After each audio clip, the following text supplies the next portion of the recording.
Polyester lining క్లాత్‌ని మనకి piping కింద వాడొచ్చని అడుగుతున్నారండి. వాడొచ్చు. కానీ కాటన్ లైనింగ్ మాత్రం వాడకూడదు. అది మొత్తం చిరిగిపోతుంది, కలర్ పోతుంది.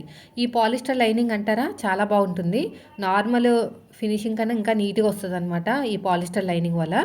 ఇప్పుడు నేను క్రాస్‌కున్న క్లాత్‌ని తీసుకొని ఒక 1 ఇంచ్ తోటి ఇలా నీట్‌గా కుట్టుకుంటూ వెళ్తున్నాను. రౌండ్ తిరిగే చోట చిన్న చిన్న టక్స్ అయితే పెట్టేశాను చూడండి. ఇప్పుడు 12వ నెంబర్ థ్రెడ్ అయితే తీసుకోండి. 12వ నెంబర్ థ్రెడ్ తీసేసుకొని ఇలా పెట్టేసుకోండి. ఇలా పెట్టుకొని మొత్తం కూడా చక్కగా లోపలికి ఇలా ఫోల్డ్ చేసుకోండి.